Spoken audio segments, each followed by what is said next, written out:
मैं एक दो बात क्लैरिफाई कर देना चाहता हूं। सलीम परवेज साहब ने कहा कि मेरा एक क्लिप देखें जिसमें मैं अपील कर रहा हूं। मैंने किसी जाति और धर्म के बारे में कोई अपील नहीं की थी, मैंने किसी का नाम नहीं लिया था। मैंने सिर्फ ये कहा था कि भाई जो लोग नीतीश कुमार जी को नहीं वोट दिए या नहीं देते, मैंने किसी के इंडिविजुअल, कोई जाति, कोई धर्म, कोई वर्ग, मैंने कोई क्षेत्र, मैंने किसी का कुछ नहीं दिया। और आपको लगता है, ये तो सौ विवेक है, आपको लगता है कि नीतीश कुमार जी ने बिहार के लिए काम किया, उनके आने के बाद आपके जीवन में, आपके बाल बच्चों के जीवन में बदलाव हुआ। अगर आपको लगता है और आपने वोट नहीं दिया, ऐसे तो कुछ लोग हैं जो नहीं देते हैं, तो एक मौका 2025 है, शायद जीवन में न मिले, एक मौका है, ये पाप छुड़ा लीजिए। मौका हम तो ये बोल रहे हैं, नहीं दिए, लेकिन नीतीश कुमार के राजपाट आने के बाद अगर लग रहा है कि उन्होंने सही काम किया बिहार के लिए,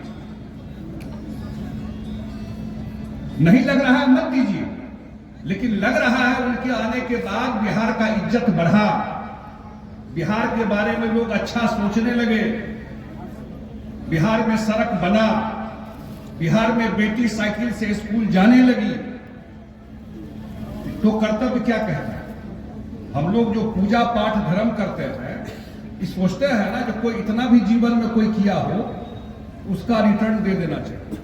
सोचते हैं कि नहीं सोचते? कोई कभी मदद किया हो, जो आदमी अपना जीवन सेक्रीफाइस कर दिया इस बिहार के लिए, 19 साल से मुख्यमंत्री हैं। मुझे याद है कि 2004 में जब न्याय यात्रा लेके मधुबनी आए थे, बहुत सारे पुराने साथी होंगे, मैं तो नया नया था, इस मधुबनी में बारिश होने लगा था, वाटसन स्कूल मैदान में, बहुत सारे साथी होंगे उस समय, छाता लेकर के कार्यक्रम हुआ था, और वहां से यात्रा है, सरकार बनी, और जिस तरीके से उन्होंने काम बिहार के लिए किया,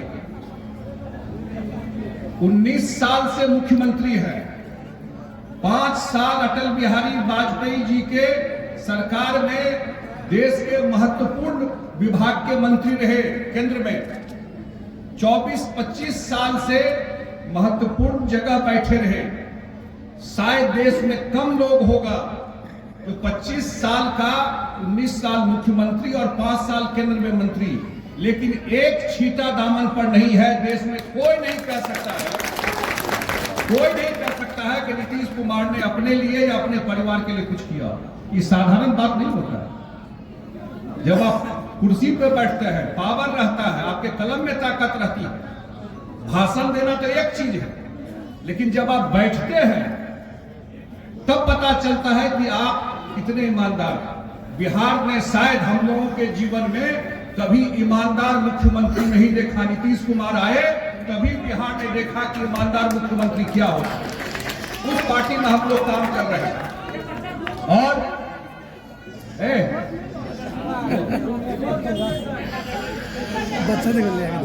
देख लीजिए, किसी का बच्चा है, मुरारी जी नीचे ले जाइए, देख लीजिए, किसी का दे दीजिए, देख लीजिए किसी का बच्चा छूट गया है, ले जाओ। तो ये काम वो कर रहे हैं, और मैं तो एक ही आग्रह करने के लिए आया। पिछली बार 2020 में चुनाव हुआ, शायद कोरोना, लोग काम को याद नहीं रखते, कोरोना हम लोगों के जीवन में ऐसा आया कि लगा कि शायद कभी कोई सोचता नहीं था कि किसका जीवन जाएगा और किसका जीवन बचेगा। उसमें तो कोई अमीर गरीब तो कोई हिसाब छले नहीं, वो तो जकड़ा पकड़ के लोग चल गए। उस काल में जिस तरह से मुख्यमंत्री जी ने काम किया इस बिहार के लिए, याद करके देखिएगा कितने लोग, हमको आज भी याद है कि दिल्ली से जो केजरीवाल सरकार था, बस से भर के लोगों को भेज दिया था, और जो कैंप लगाकर मुख्यमंत्री जी ने रखवाया सब, और एक एक चीज को देखते थे।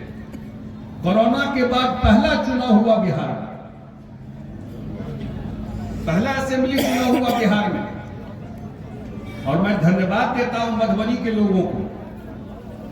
अगर दरभंगा, मधुबनी, कोसी नहीं होता तो नीतीश कुमार जी 2020 में मुख्यमंत्री नहीं बन सकते थे। ये आप लोगों का सहयोग, आप लोगों का किया हुआ काम था कि समस्तीपुर, दरभंगा, मधुबनी, कोसी वो नीतीश कुमार जी के साथ खड़ा रहा 2020 में।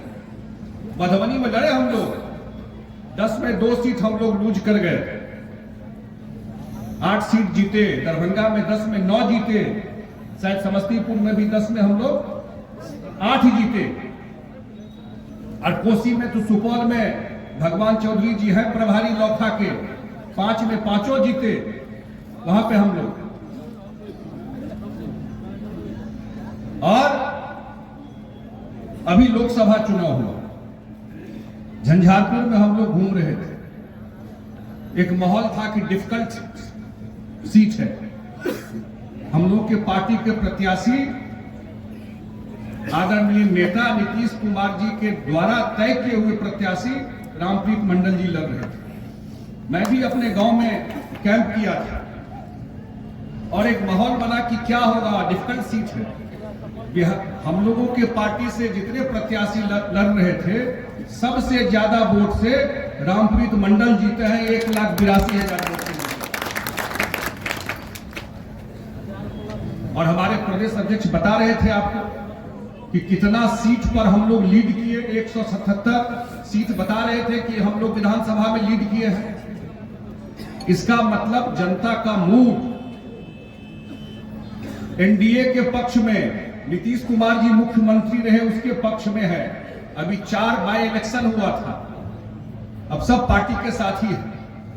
उस 4 में 3 सीट हम लोगों का नहीं था, हम लोगों का एक ही सीट था। और बाय इलेक्शन में चारों का चारों सीट एनडीए चुनाव जीती। एक सीट तो हम लोग ऐसा जीते जो 35 साल से सीट नहीं जीते थे, बेलागंज गया में कभी नहीं जीते थे, वो सीट हम लोग जीते। इस बार कुछ बात की चर्चा ललन सराफ साहब कर रहे थे, सही है। राजनीति में आज जो दिल्ली में सरकार आदरणीय नरेंद्र मोदी जी की चल रही है, आदरणीय प्रधानमंत्री नरेंद्र मोदी जी के नेतृत्व में जो एनडीए सरकार चल रही है, उसमें बिहार का भी बड़ा योगदान, बड़ा सहयोग है। अभी केंद्रीय वित्त मंत्री जी आई थी, आपके जिला में आई निर्मला सीतारमण जी, आपके जिला में एक रात रुकी, उसी मिथिला हाट में रुकी रात में। झंझारपुर में कार्यक्रम हुआ पूरा जिला का, 1000 करोड़ रुपया उन्होंने, जो बोल रही थी शीला मंडल जी, जो सूद पे पैसा मिलता था लोगों को और कितनी परेशानी होती थी, वही लोन वो वहां जाकर के बांटी। और देश की वित्त मंत्री ही बजट पढ़ती, प्रधानमंत्री के बाद जो 3 सबसे इंपॉर्टेंट मंत्री होता है, इसको बोलते हैं कैबिनेट कमिटी ऑन सिक्योरिटी, वित्त मंत्री, गृह मंत्री और रक्षा मंत्री और विदेश मंत्री। प्रधानमंत्री के बाद यही 4 मंत्री सबसे ऊपर है, देश की वित्त मंत्री है। और जब इस बार की बजट पढ़ रही थी, आप लोगों को ध्यान होगा, इस बार की जब बजट पढ़ रही थी तो विपक्ष ने क्या कहा? विपक्ष ने कहा कि लगता है कि ये बिहार का बजट है। अब आप सोचिए, पार्लियामेंट में जहां पूरे देश के लोग सांसद बैठते हैं, पहली बार आपके ताकत के वजह से पहली बार बजट में बिहार के लिए 60,000 करोड़ रुपया एक्स्ट्रा पैसा दिया, 60,000 करोड़, और उसमें 11,500 करोड़ बाढ़ के लिए, सिंचाई के लिए दिया गया। इस शुरुआत है, ठीक बोले हैं, चार्टेड अकाउंटेंट है, इस शुरुआत है। मुख्यमंत्री जी ने लंबा लिस्ट बनाया हुआ, और नीतीश कुमार जी जब लिस्ट बनाते हैं, उनका हिसाब किताब बड़ा पक्का होता है, उसमें आप इधर दाएं बाएं भी नहीं कर सकते हैं। हिसाब बना हुआ है कि काम स्टेट में क्या क्या अगले 5 साल में कराना है, और एक एक करके टिक कर रहे हैं।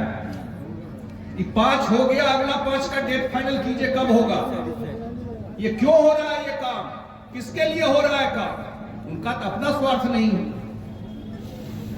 ये डबल इंजन की सरकार है, उसका फायदा, क्योंकि मैं सबको बोलता हूं, नीतीश कुमार जी मुख्यमंत्री बने, एक चीज गड़बड़ रहा हमेशा, कभी भी केंद्र में हम लोगों को फ्रेंडली सरकार नहीं मिला, ऐसा सरकार नहीं मिला जो हमसे बने। तो केंद्र में यूपीए का सरकार था, फिर 14 में हम लोग अलग थे, सरकार भी हुआ तो कोई सहयोग उस तरह से नहीं हो पाता था, कि कोऑर्डिनेशन नहीं था।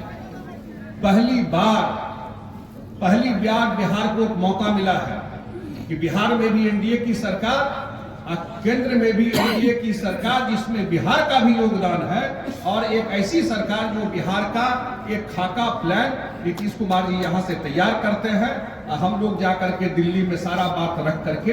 और होता क्या है कि पहले जो दक्षिण के स्टेट है वो लोग थोड़ा सोच अलग अलग है ना। दक्षिण का स्टेट जो है, वहां के जो नेता है चंद्रबाबू नायडू या अन्य नाम जो सुनते हैं, उन लोग राजनीति में अपने स्टेट में कैसे पैसा ले रहे हैं, इसका हिसाब किताब रखता था। बिहार में होता था कि हम लोग दिन भर राजनीति में फंसे रहते थे, लेकिन काम बड़ा बड़ा ले चलना है, ये कहीं ना कहीं छूट जाता है। पहली बार ये चीज होगा, दरभंगा में एम्स बनेगा, वो दरभंगे का चीज नहीं है। आज यहां से आप निकल करके जाएंगे जहां एम्स बन रहा है, ईमानदारी से कहिए कितना टाइम लगेगा? 1 घंटा, आधा घंटा, 40 मिनट, 1 घंटा में आप वहां पहुंचे। हम अपने गांव से चलेंगे, 40 मिनट में वहां पहुंचे। शीला मंडल जी अपने गांव से चलेंगे, 1 घंटा में वहां पहुंचे। मधुबनी जिला के किसी एरिया से आप वहां जाइएगा तो 1 से 1.5 घंटा में दरभंगा के एम्स में पहुंचिए। जो दरभंगा के लोग हैं कुशेश्वर स्थान के, वो जो आएंगे उससे पहले मधुबनी का लोग पहुंच जाएगा। बनेगा तो कोई एक जगह। अब हम सांसद के नाते देखते हैं कि सबसे ज्यादा पैरवी आता है एम्स में इलाज का। आपके घर को बन के ऑलरेडी काम शुरू हो गया और 3 साल में एम्स बन के तैयार हो गया। बगल में एयरपोर्ट बन गया। 2 दिन पहले दिल्ली दरभंगा का नया फ्लाइट शुरू हो गया इंडिगो का। 1.5 साल में उसका टर्मिनल बिल्डिंग बन जाएगा, उसका भी पैसा मिल गया। मैं चर्चा इसलिए कर रहा हूं, एयरपोर्ट का मतलब क्या होता है?